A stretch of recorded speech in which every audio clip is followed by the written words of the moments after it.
चाहिँ धान मिल भने चामल मिल।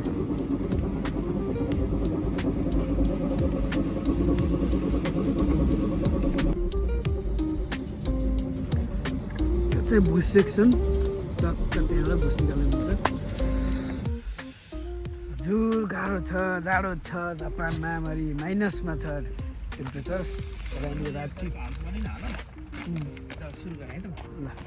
राति चाहिँ अहिलेको लगभग 7 बजिरहेछ। त त्यो धान चाहिँ जापानको धान चाहिँ कस्तो भने चामल चाहिँ अलिकति ड्र हुँदो रहेछ, त्यसलाई चाहिँ पोलिस गर्ने भन्दो रहेछ, यहाँ सेतो बनाउने भन्दो रहेछ। त्यो गर्न चाहिँ हाम्रो दाई सन्तोष दाई र म चाहिँ यहाँ आएको छु। सन्तोष दाई भित्र त्यहाँ त्यो हाल्दै हुनुहुन्छ।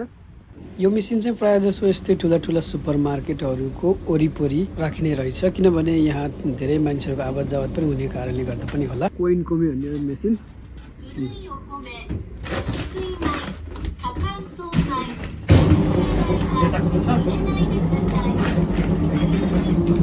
पोखरा निकालिरहेको चामल हो, यस्तो हुन्छ, मार्सी जस्तो हुन्छ रहेछ।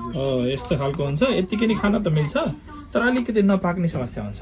यसलाई चाहिँ हामीले जस्तो कि यो यहाँ सिस्टम धेरै हुन्छ क्या, हेरौँ है, चामललाई कतिको बनाउने भन्ने, ब्राउन कति बनाउने भन्ने कुरा होइन। यसलाई चाहिँ यसरी चामल हाल्ने,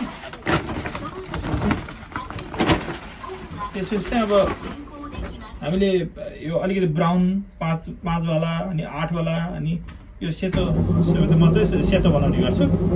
हामी मिठोपन रहिराखेर कुखुराहरू फालेर सेतो बनाउने यो दबाउने गर्छु।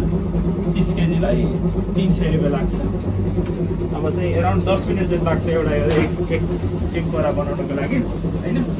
त्यसपछि यहाँ राख्ने हाम्रो गाउँ घरतिरको मिल जस्तै अब टक्क यहाँदेखि सुरु गर्छ, भित्र यो चाहिँ भित्र हालेर यसलाई पिल्नेदेखि लिएर फल्ने सबै काम गरेर अनि यहाँदेखि चाहिँ आउट भएर आउँछ। यसलाई पनि यो सिस्टम कति के हुन्छ, कति पर्सेन्ट हुने, कस्तो कस्तो चामल भन्ने सबै यो चाहिँ लेखेको छ। चामलको चाहिँ स्वादलाई चाहिँ कति सिस्टम यो पोइन्टमा हाल्यो भने कति फरक हुने भन्ने हुन्छ। जस्तो ब्राउन राइसहरू खान चाहनेहरूको लागि चाहिँ 5 गर्ने अथवा 8 गऱ्यो भने चाहिँ अलिकति ब्राउन टाइपको हो, सेतोबाट यस्तो बनाउन सकिन्छ। यो गऱ्यो भने यस्तो खालको हुन्छ, अहिलेको थोरै अझै सेतो हुन्छ तर यति ब्राउन। अब बनाउँदै नम्बर बनाउँदै गयो भने सिरोइ गराइयो भने चाहिँ यस्तो हुन्छ, पिका पिका।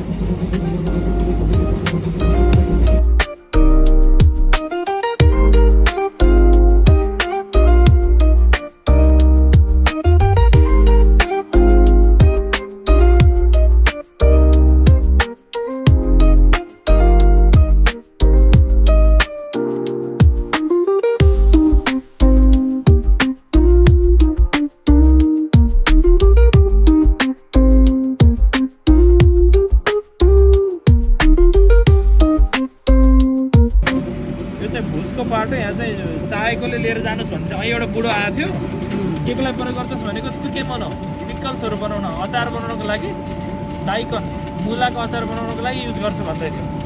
के चिज यो भुस? हामीले यता गरेको चाहिँ कतैतिर पराठ भन्ने कतै के यो फग्ने भन्ने छैन। जतिको जति चामलको भुस चाहिँ यता आयो, यसरी पहिला चाहिँ त्यहाँबाट निकाल्ने लिएर जाने भने